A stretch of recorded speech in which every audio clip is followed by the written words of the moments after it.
Bonjour, good morning. Je m'appelle Steve Staples. Je suis la présidente de l'Institut Rideau. My name's Steve Staples. I'm the president of the Rideau Institute. Thank you for coming this morning. We're here today to release a new study that lays out the flaws in the government's planned purchase of the F-35 jet fighter and proposes viable alternatives to the program. The results are put forward in a new article entitled Canada's F-35 purchase is a costly mistake. And it's written by University of British Columbia professor Michael Byers, to my left, and also Stewart Webb, who's a research associate with the Salt Spring Forum. And I'm pleased to have them here in Ottawa today to share the results of their findings with you.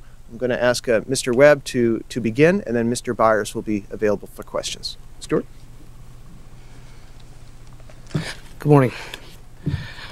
Professor Michael Byers and I have just published a lengthy paper in the peer-reviewed Canadian Foreign Policy Journal entitled Canada's F-35 purchase is a costly mistake. Today I'm going to highlight just a few of the findings before turning the podium over to Professor Byers to take your questions. The F-35 has experienced numerous technical setbacks, new ones arising almost every day. Last year, the U.S. Government Accountability Office reported that instead of the 12 planned flights per test aircraft each month in 2010, only 2 to 8 were achieved per month. The F-35A, the conventional landing variant that is favored by Canada, was caught up in these problems. It should be achieving 2.9 test hours between failures, but is only managing 1.8 hours, approximately 60% of what's being planned. These setbacks have had a huge impact cost. In 2007, the total budgeted labor hours for that year were exceeded by 1.5 million hours, a 75% overrun. The Harper government claims the F-35 will cost no more than $75 million per plane because they'll be made during a time of peak efficiency. The claim has become unattainable in the face of skyrocketing costs and the inconceivability that a cash-strapped U.S. Congress would tolerate what would in fact be a multi-billion-dollar subsidy to Canada. Parliamentary Budgetary Officer Kevin Page estimates the per-plane cost to be more than $128 million U.S. The Pentagon has earmarked $151 per plane, and the Government Accountability Office the cost estimate was $156 million per plane. Then there's the matter of delays. At the current rate of development, Canada will not receive its full complement of F-35s until years after the CF-18 jets were retired.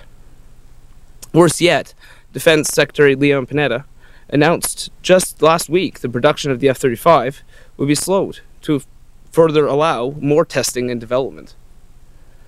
He also indicated the U.S. would require fewer of the planes planned, which would only raise the per-unit cost.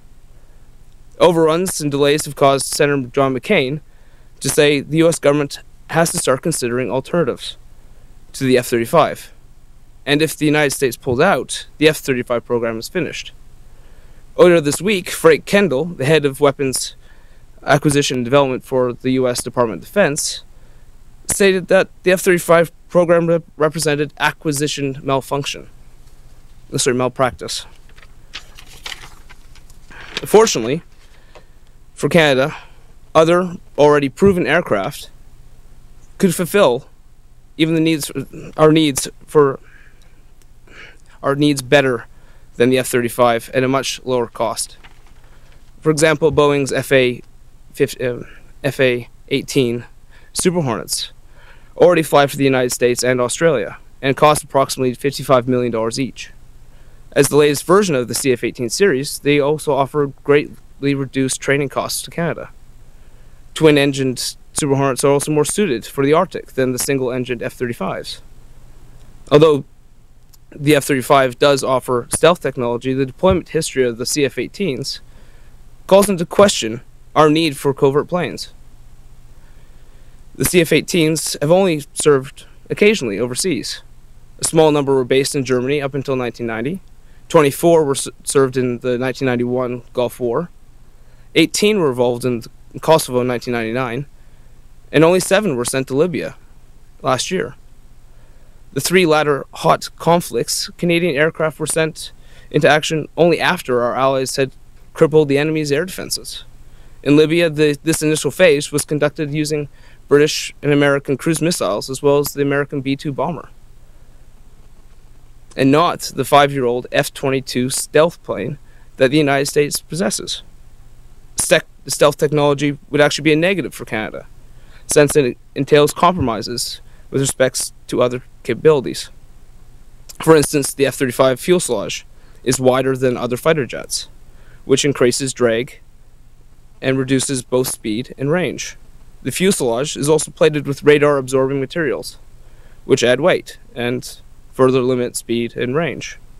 Lockheed Martin admits that the F-35 will only have a top speed of Mach 1.6, whereas the Super Hornets and our current CF-18s both top out at Mach 1.8.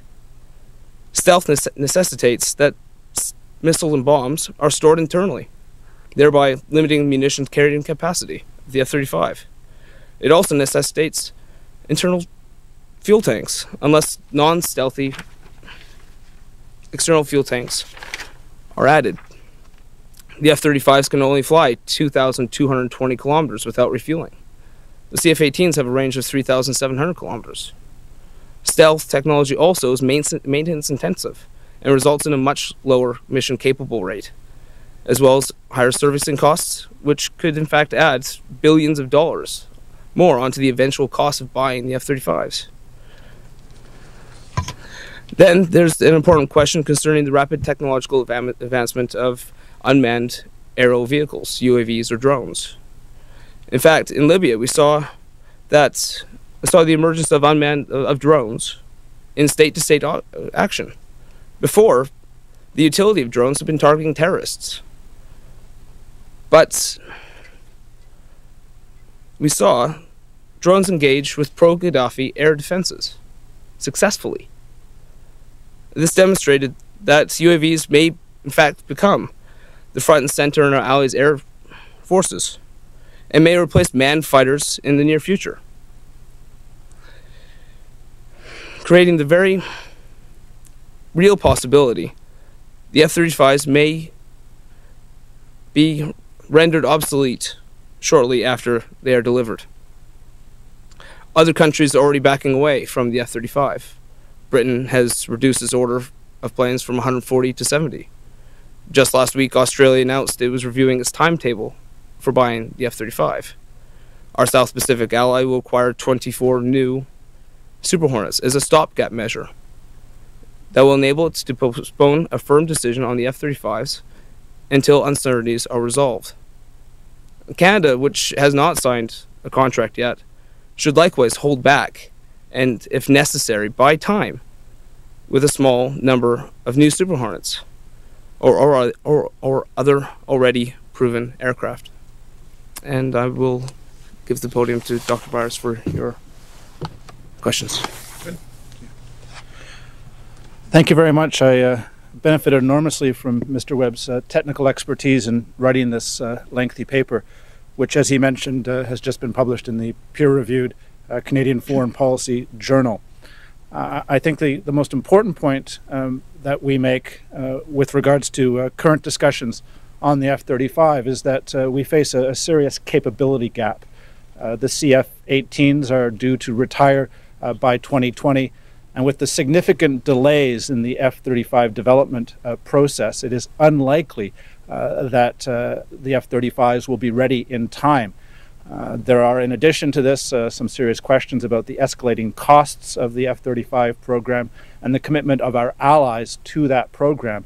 And so we recommend that the Government of Canada adopt a Plan B, that it, instead of rushing forward and signing a contract for F-35s, instead purchases a small number of already proven aircraft like the F-18 Super Hornets or perhaps the F-15 Eagles, and also explore the development of UAV technology as a way of providing greater flexibility for the future, not putting all of our eggs in the basket of the $20 or $30 billion F-35 program, but covering different bases as we move forward in this uncertain world.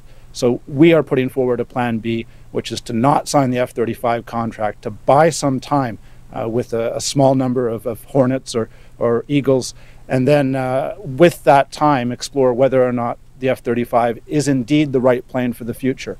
And as Stewart mentioned, it is entirely possible that developments in UAV technology may in fact render the F-35 obsolete shortly after it is actually flying, shortly after it would potentially become available to Canada.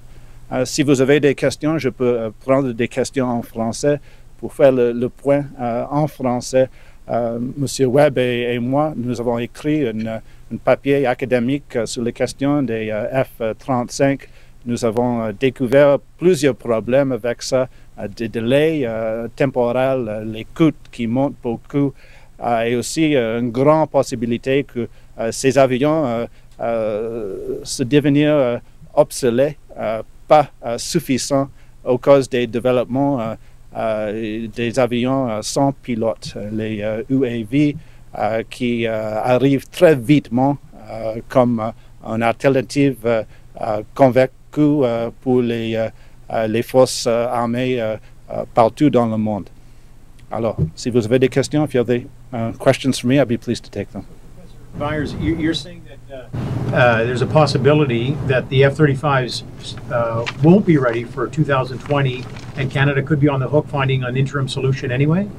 Well, this is the interesting question. The head of procurement for the U.S. Department of Defense earlier this week charging Lockheed Martin with procurement malpractice because of the delays, because of the uncertainty as to whether the plane can actually perform up to standard, and also the escalating costs. So there's a very real possibility that Canada will be left without a functional fighter jet fleet as a result of having put all its eggs in this one unproven basket. And so we're putting forward a plan B, which is, look, we haven't signed a contract yet. There's no cost here in stepping back, taking a deep breath, buying some Super Hornets as a stopgap measure if necessary, and seeing what technology brings in terms of drones and also what happens geopolitically.